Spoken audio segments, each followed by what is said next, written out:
মুসা নবী আল্লাহকে একদিন বলছেন, আল্লাহ আপনার একটু বিচার দেখবো। মন দেন, খুব আপনাদের অসুবিধা হচ্ছে নাকি বাপ?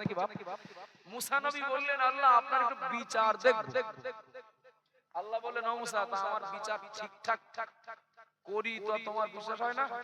আল্লাহ বেয়াদবি মাফ করবেন, আল্লাহ আপনার বিচার বিশ্বাস হবে না ওইটা আমি বলতে চাইনি। আল্লাহ মানে কিছু মানুষ এত জ্বালাতন করতো, মুসা নবী দেখতে নগদে কিছু দেখতে পারতাম যদি নমুনা, মনটা একটু শান্তি দিবে, শুধু মনের শান্তির জন্য, মনের তৃপ্তির জন্য মুসা নবী আল্লাহকে বলেন, আল্লাহ আপনি সব যার যেটা পাওনা সব দেবেন আমি জানি আল্লাহ, তবে একটু নমুনা দেখাবেন, একটু মনটা শান্তি পেত। আল্লাহ মুসা নবীর অন্তরে খবর বুঝতে পারলেন, বলেন, ও মুসা, ওই যে একটা ঝোপের আড়াল দেখতে পাচ্ছ, গাছপালা রয়েছে, ওই যে ঝোপটা। মুসা নবীর সাথে আল্লাহর কথা হতো। হ্যাঁ আল্লাহ দেখতে পাচ্ছি। ওটা ঝর্ণা দেখতে পাচ্ছ, পানির ঝর্ণা? হ্যাঁ আল্লাহ দেখতে পাচ্ছি। তুমি ওই ঝোপের আড়ালে ঢোকো আর ঝর্ণার দিক তাকিয়ে থাকো, আমার বিচার দেখতে পাবে। খুব মন দেবেন, একদম মনোযোগী হবেন না, কঠিন শিক্ষা আছে এই ঘটনাটার ভিতরে। মুসা নবী ঝোপের আড়াল থেকে ঝর্ণার দিকে তাকিয়ে আসেন, দেখলেন একটা লোক ঘোড়ার পিঠে চড়ে আসলেন, কাছে ছিল একটা প্যাকেট, আর প্যাকেটে ছিল এক প্যাকেট টাকা। লোকটা ওই ঝর্ণার পাশে ওযু করে নামাজ পড়লেন, নামাজি লোক, ওযু করে নামাজ পড়ে সে ঘোড়া নিয়ে চলে গেলেন, টাকা নিয়ে যেতে মনে নেই। মুসা নবী বললেন, আল্লাহ এই আমি একটু ঝোপের আড়াল থেকে বার হলেই ওরে মনে করে দিতাম প্যাকেটটা নিয়ে যেত, ফেলে রেখে চলে যাচ্ছে। আল্লাহ বললেন, তুমি বার হতে পারবে না, কোনো কথাও বলতে পারবে না, চুপচাপ আমার বিচার দেখে দাও। সুবহানাল্লাহ, বলে একটু মোহাব্বত করে বলেন না। আল্লাহ তো ওর প্যাকেট ফেলে চলে যাচ্ছে, আল্লাহ তুমি আমার বিচার দেখবা, দেখো চুপচাপ মুখ বুজিয়ে দেখো। মুসা নবী দেখলেন, এরপরে আর একটা লোক আসলেন, লোকটা গরিব মানুষ, লোকটা ওই জায়গায় ঝর্ণায় ওযু করলেন, নামাজ পড়ে চলে যাবেন, হঠাৎ তার প্যাকেটের দিকে চোখটা গেল। আমরা ছাড়বো নাকি? আশেপাশে তাকিয়ে দেখলেন কেউ নেই, তাহলে প্যাকেটটা নিয়ে বাড়ি যাওয়া যাক। লোকটা বিরাট আনন্দ করে প্যাকেটটা নিয়ে যখন চলে যাবেন, মুসা নবী বলেন, আল্লাহ আমি সাক্ষী ও প্যাকেট ওর না, আল্লাহ আমার একবার একটু ঝোপের আড়াল থেকে বাইরে বার হতে দেন, ও প্যাকেট ওর না, আমি ওর হাতের থেকে প্যাকেটটা তো নিয়ে নেই, যে রেখে গেছে সে এসে যেন পায়। আল্লাহ বললেন, চুপ করে বসে থাকো, ওখান থেকে বার হতে পারবে না, তোমার বিচার দেখবা, দেখো তুমি আমার বিচার দেখবা, দেখো। লোকটা প্যাকেটটা নিয়ে চলে গেলেন, এক প্যাকেট টাকা। আল্লাহ নবী মুসা আলাইহিস সালাম দেখতে পেলেন, এরপর একজন অন্ধ ওই ঝর্ণার কাছে লাঠির ইশারায় আসলেন, এসে যেই না দাঁড়ালেন, প্রথম লোকটা এসে হাজির। কথা না বললে বোঝানো যাবে না, জিলিপির পেজ বলো। প্রথম লোকটা কে? সেই টাকার মালিক। প্রথম লোকটা এসে দেখেন অন্ধ লোকটা ঘুরঘুর করছেন, কোন কথা না, তার বিশ্বাস আমি এই গেলাম আর এই আসলাম, এই লোকটা ছাড়া মাঝখানে আর কেউ আসে। এই টাকার প্যাকেট ছেড়ে কানা সাজা হচ্ছে, বুঝিনে মনে করলে নাকি? টাকার প্যাকেট বলে, বাবা আমি তো দেখতে পাই না, আমি কিছু কোথায় কি, ওসব ধান্দাবাজি বাদ দাও, তুমি কানা সেজেছো, এখন টাকার প্যাকেট ছেড়ে প্যাকেট কোথায় বার করো। মুসা নবী বলছেন, আল্লাহ আমার একটু বার হতে দেন না, আমি সালিশটা করে দেই, ও দেখি কিছু জানে না, আমি একটু বলে দিলেই তো হয়ে যাবে। আল্লাহ বললেন, চুপ করে বসে থাকো, তুমি শুধু দেখে দাও, আমার বিচার দেখবা। আব্বাজান মানামনি প্রথম লোকটা টাকা হারিয়ে এতটা হন্যে হলেন, এতটা ক্ষিপ্ত রাগান্বিত, খাপের ভিতর থেকে তলোয়ার বার করলেন, অন্ধ লোকটাকে বললেন, টাকা দিবি না গর্দান নেব? সিরিয়াস কেস বলো। মুসা নবী দেখতেন, ছটফট করছেন, বল আল্লাহ শুধু একটু বার হতে দিলে সমস্যা সব মিটে যাবে। আল্লাহ বললেন, বার হওয়া যাবে না। অন্ধ মানুষটা একচুয়াল্লিশ টাকার প্যাকেট দেখেননি, নেননি, দেখেননি, অথচ তার উপরে জুলুম শুরু হয়ে গেল, হয় টাকার প্যাকেট দিতে হবে, না হয় খুন করব। এখন নেননিটা দেবেন কোথা থেকে? টাকা না পেয়ে প্রথম লোকটা অন্ধ লোকটার ঘাড়ে কোপ দিলেন, মাথা একদিকে দেহ আর একদিকে। আল্লাহ নবী মুসা আলাইহিস সালাম বললেন, আল্লাহ পাক আপনার বিচার দেখতে চেয়েও তো সমস্যায় বলেন, টাকা রেখে গেল একজন, নিয়ে গেল আর একজন, আর অন্ধ লোকটা কিচ্ছু জানে না, তার মুন্ডু চলে গেল। আল্লাহ বললেন, ও মুসা, সঠিক বিচার করিস। যা শুনলাম আমরা, শুনে কি রকম মনে হচ্ছে? ঠিকঠাক হয়েছে বিচার? ভুল বুঝবেন না, এখানে ঈমানের ক্ষতির জায়গা নেই, এটা আমার বোঝানোর মানে ভঙ্গিমা। মানে আমরা এই শুনলাম যেটা, আমাদের এই রকম শুনে কি রকম মনে হচ্ছে? তাই তো একজনের টাকা আরেকজন নিয়ে গেল, আরেকজন অন্ধ লোক নিরীহ, তার খুন হতে হলো, এটা কাজটা ঠিক হয়নি বলে এরকম মনে হচ্ছে না? আল্লাহ বললেন, ও মুসা, আমি সঠিক বিচার করেছি। আচ্ছা, আল্লাহ যখন বলছেন আমি সঠিক বিচার করেছি, এইবার বলেন আমাদের ওটা মেনে নিতে হবে না হবে না? মানতে হবে না হবে না? মুসা নবীকেও মানতে হবে, আমাদেরও চোখ বুজিয়ে বিশ্বাস করতে হবে আল্লাহ সঠিক বিচার করেন। আল্লাহ এখানেও সঠিক বিচার করেছেন। আল্লাহ নবী মুসা আলাইহিস সালাম বললেন, ও রব্বুল আলামিন আল্লাহ, আমি জানি আপনি সঠিক বিচার করেন, সঠিক বিচার করেছেন, যার যেটা পাওনা তার সেইটাই দেন, কিন্তু আমি বিষয়টা বুঝতে পারলাম না, একটু বুঝিয়ে দেন। মানে মুসা নবী তো উল্টো উল্টো দেখছেন, আমরা যেমন ভাবছি। আল্লাহ বললেন, মুসা নবী মনে রাখো, প্রথমে যে লোকটা টাকার প্যাকেট নিয়ে আসলো, ওই লোকটা এই যুগের একজন বাদশা। আর দ্বিতীয় নম্বরে যে লোকটা আসলো, এই লোকটা ওই বাদশার বাড়ি অনেক দিন কাজ করেছে। বহুদিন পর বাদশার সঙ্গে গোলামের একটু মনোমালিন্য হয়, কথা কাটাকাটি হয়। বাদশা এর ঘাট ধাক্কা দিয়ে বাড়ি থেকে বার করে দিয়েছে, দূর হ, এ বাড়ি তোরা রাখবো না, আমার কাজে তোরা রাখবো না। গরিব মানুষটা বাদশাকে বলেছিল, ও বাদশা, রাখবেন না যখন, আমি গরিব মানুষ, এতদিন ধরে কাজ করেছি, আমার পাওনা টাকাটা দেন। বোঝা যাচ্ছে নাকি? আমি আর থাকবো না, কি রাখবেন না, তোমার পাওনা টাকাটা দিয়ে দেন। বাদশার ক্ষমতার গরম, পাল্লা আদায় করে নি ঝাট। বোঝা যাচ্ছে নাকি? তোর ক্ষমতা থাকে তুই আদায় করে নিস। আচ্ছা, বাদশার বিরুদ্ধে সাধারণ মানুষটার লড়াই করার ক্ষমতা আছে বাবা? তাই বলে কেউ নিজার পাবে না? ও মুসা, মনে রাখো, আমার ওই দুর্বল বান্দা বিচারটা দুনিয়ার কোন কোর্টে দেয়নি, বিচারটা আমার কাছে দেয় আল্লাহ। টাকা পাই কিনা আপনি তো জানেন, বিচারটা আপনার কাছে দিয়ে দিলাম, ওটা আমার কাছে বিচারটা তোলা ছিল, জমা ছিল। ও মুসা, মনে রাখো, আজকের ওই বাদশা তার নিজের প্রয়োজনে প্যাকেট ভর্তি টাকা নিয়ে বার হয়েছে, ওই প্যাকেটে ততটাই টাকা, কর্মচারীর জনের দাম যতটা বাকি।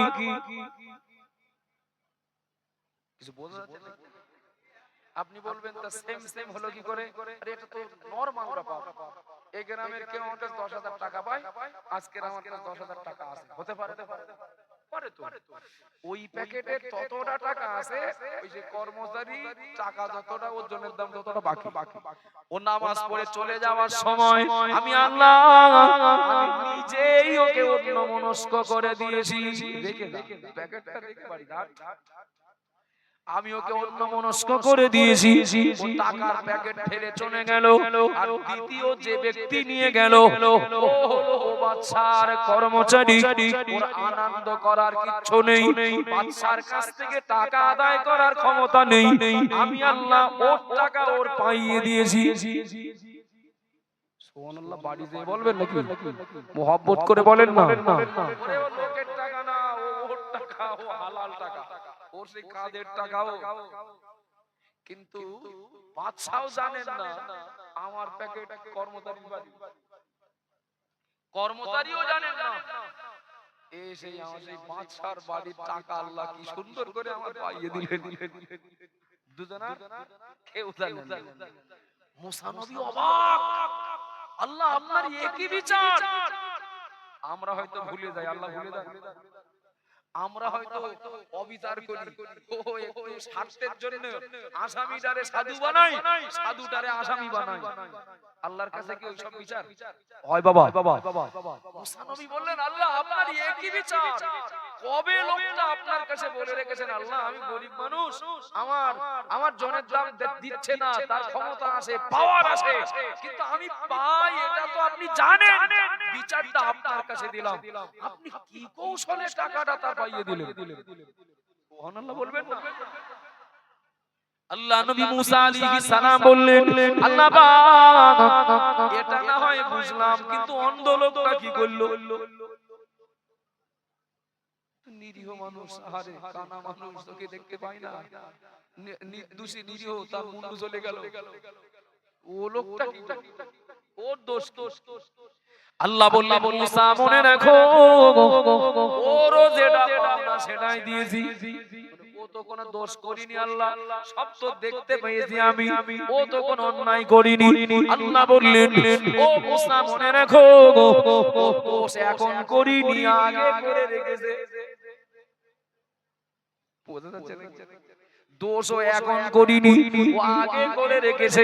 মুসা শুনে না গো, বর্তমান যে বাদশা, এই বাদশার বাপ যখন বাদশা ছিল, অমনোযোগী হলে কিন্তু বুঝতে পারবেন না, মন দিয়ে শুনলে বিরাট মজাও লাগবে, শিক্ষামূলক।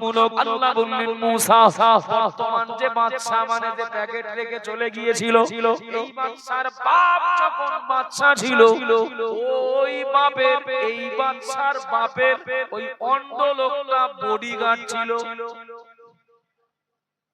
তখন অন্ধ ছিল না, তখন ভালো হিষ্টপুষ্ট দহরা বীর পুরুষ। এই বাদশার বাপ ওকে বিরাট বিশ্বাস করত, আর সেই বিশ্বাসেই ওকে বডিগার্ড রাখে। কোন একদিন এই বাদশার বাপ প্যাকেট ভর্তি টাকা নিয়ে আর বডিগার্ডের নিয়ে কোথাও যাচ্ছিল, শুনছেন নাকি?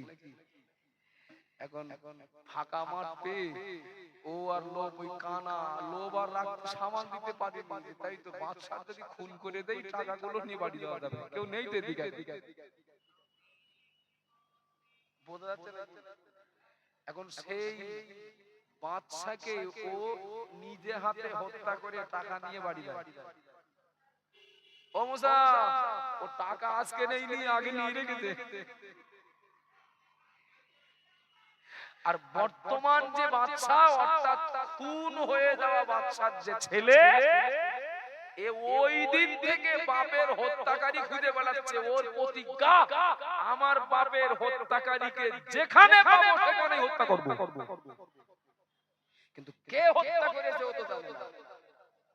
ও মুসা, এরও প্রতিজ্ঞা, আমার বাপের হত্যাকারীকে আমি হত্যা করব, আমি আল্লাহ, এবং ও আমার কাছে বিচার দিয়ে রাখে, আল্লাহ আমার বাপের হত্যাকারীর আমি বিচার চাই। ওর কাছে একজনের পাওনা ছিল, তার টাকার পাইয়ে দিয়েছে, ওর যেটা পাওনা দিতে হবে তো। বোঝা যাচ্ছে নাকি? এখন অন্ধ লোকটা আজকে টাকা নেয়নি, টাকা নিয়ে রেখেছে আগে।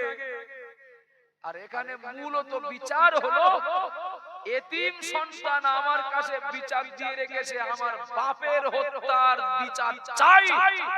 আজকের ওই টাকা ইস্যু করে ও আসামি হলো, আর ওই টাকা ইস্যু করে হত্যা হলো, কিন্তু যে হত্যা হয়েছে সেও জানে না যে আমি যারে হত্যা করেছিলাম তার ছেলে আমার হত্যা করছে, আর যে হত্যা করছে সেও জানে না আমার বাপের হত্যার প্রতিশোধ নিচ্ছি, টাকাটা হলো ইস্যু। কথা বুঝতে অসুবিধা নেই কারণ। মুসা নবী বললেন, আল্লাহ আমি আর জীবনে কোনোদিন আপনার বিচার দেখতে চাইবো না, আমার বিশ্বাস গাঢ় হয়ে গেল, আপনি যার যেটা পাওনা তার সেটাই দেন, দুনিয়ার মানুষ ভুলে গেলেও আপনার কাছে তার রেকর্ড থাকে। বাবা ক্ষমতা আছে বলে আপনি দুর্বল অসহায় কি আপনি মজলুম?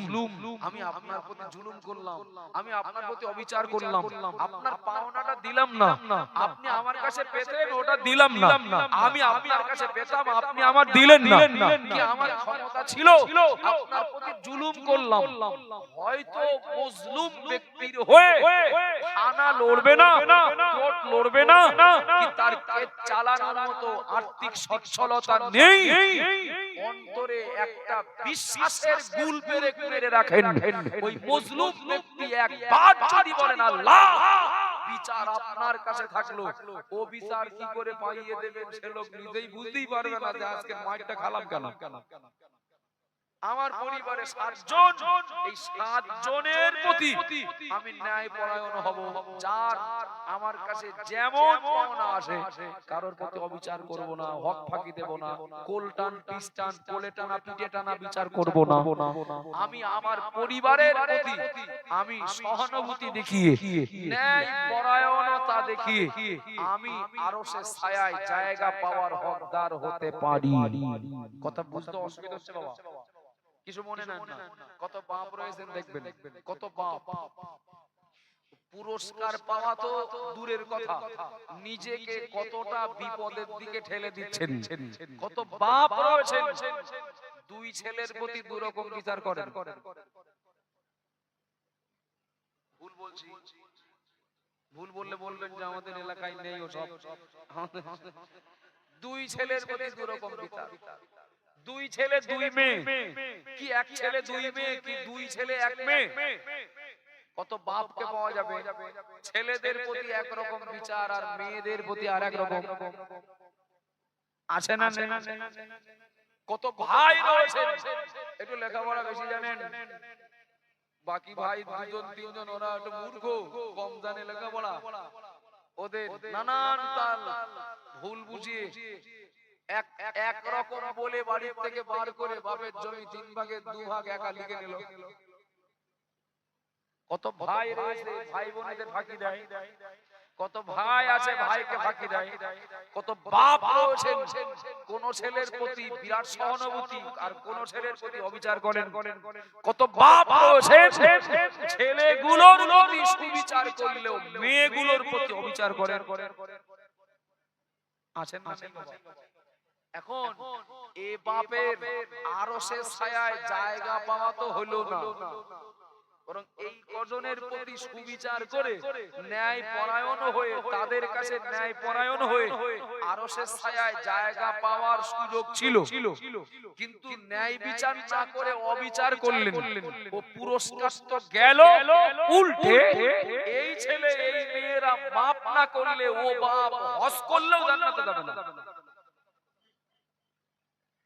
এই ছেলে এই মেয়েরা ওই বাপকে মাপ না করলে যত বড় হুজুর হন জান্নাতে যাবে না। আপনি বললেন তুমি এত বড় কথা বললে, আমি বলছি ঠিক বলেছি, ঠিক বলেছি, ঠিক বলেছি। কেন কথা কি আমি নিজে ব্যক্তিগত মন করা কথা বলবো না? আল্লাহ নবী আরাফার ময়দানে আল্লাহ নবী দাঁড়িয়ে तमाम দুনিয়ার উম্মতদের জন্য দোয়া করলেন। আল্লাহ পাক এই আরাফার ময়দানে আদি পিতা আব্বা আদমকে মা হাওয়াকে আপনি maaf করেছিলেন। আল্লাহ আমি আপনার প্রিয় নবী আপনার কাছে দোয়া করছি, এই আরাফার ময়দানে আল্লাহ আমার যত উম্মত আমার যত উম্মতি ওরা এই আরাফায় হাজিরা দিতে পারবে, আল্লাহ ওদেরকে আদম হাওয়ার মতো মাফ করে দি, জান্নাতে দিতে হবে, নিষ্পাপ বানিয়ে দিতে হবে। দোয়া করছেন আল্লাহ নবী, দোয়া করছেন আরাফার ময়দানে দাঁড়িয়ে আমাদের জন্য, তামাম দুনিয়ার হাজীদের জন্য, তামাম দুনিয়ার উমরা কি হজ যাত্রীদের জন্য। আল্লাহ নবী দোয়া ছিল আল্লাহ পাক এই আরাফার ময়দানে যারা হাজির দিতে পারবে ওদেরকে আদম হাওয়ার মতো মাফ করে দিতে হবে। আল্লাহ জিবরাইলকে পাঠিয়ে দিলেন, ও ফেরেশতা জিবরাইল চলে যাও আমার নবীকে গিয়ে বলো আমি আল্লাহ আমার নবীর অর্ধেক দোয়া কবুল করলাম, অর্ধেক দোয়া কবুল করলাম না। ও জিবরাইল আমার নবীকে গিয়ে বলো আমার নবীর কোন উম্মত উম্মতি আমি আল্লাহ ওরা আমার কাছে যদি অন্যায় করে আসে, ওরা আমার হক যদি নষ্ট করে আসে আমি আল্লাহ চাইলে ওটা মাফ করে দেব। নামাজ ঠিক মতো পড়িনি, রোজা ঠিক মতো রাখিনি, আমি আল্লাহ চাইলে মাফ করে দেব। জিবরাইল আমার নবীকে বলো, কোন বান্দা কোন বান্দি যদি কোন বান্দা বান্দিকে কষ্ট দিয়ে আসে, কোন বান্দা কোন বান্দি যদি কোন বান্দা বান্দির হক নষ্ট করে আসে, কোন বান্দা কোন বান্দি যদি কোন বান্দা বান্দির মনে আঘাত দিয়ে আসে, কোন বান্দা কোন বান্দি যদি কোন বান্দা বান্দির প্রতি মিথ্যা কোন অভিযোগ চাপিয়ে তাকে বিপদে ফেলার চেষ্টা করে যদি আসে, আমি আল্লাহ ওকে তত সময় মাফ করব না। ও যার কাছে অপরাধী সে যত সময় মাফ না করবে। কথা বলতে এই বিধানটা, এই ব্যবস্থাটা আমাদের জন্য কল্যাণকর না? মন দেন একটু তাড়াতাড়ি। এই সিদ্ধান্তটা তাম দুনিয়ার মানব জাতির জন্য কল্যাণকর না? আরে কত মানুষ রয়েছেন তাদের অভিযোগ শোনার কেউ নেই, মার খেয়ে থানায় গেছেন, ফের থানা তার আবার লকাপে ঢুকে আছে না নেই বাবা? এ সমাজে কত নিরীহ মানুষ রয়েছে, তারা নিজেরা মজলুম, তারাই মার খান, তাদেরই ভিটে বাড়ি হাতছাড়া হয়, তাদেরই জমি হাতছাড়া হয়, দিন শেষে তাদেরই আবার জেল খাটতে হয়। এখন আমার দ্বারা যদি এইরকম কোন পরিবার যদি সর্বশান্ত হয় আর আমি হজ করে আসলে যদি মাপ পেয়ে যায়, তাহলে এই মানুষগুলোর প্রতি অবিচার করা হবে না আল্লাহর? আমি কি বোঝাতে পারছি? এই মানুষগুলোর প্রতি অবিচার করা হবে না? আরে শুধু একবার ওই মনে মনে বলে দেবে আল্লাহ বিচার আপনার কাছে থাকলো, দুনিয়ায় আমার বিচার নেওয়ার কেউ নেই, আমার অভিযোগ শোনার কেউ নেই, আল্লাহ আমার কেস থানাও নেবে না, উল্টে থানা আমার ধরবে। সুতরাং অমুক আমার এই করেছে, আল্লাহ বিচার আপনার কাছে দিলাম, বিচার আপনি করবেন। ওই যে দরখাস্ত করে দেবেন, দুনিয়ায়ও ভুক্তি হবে, কিয়ামতেও ভুক্তি হবে।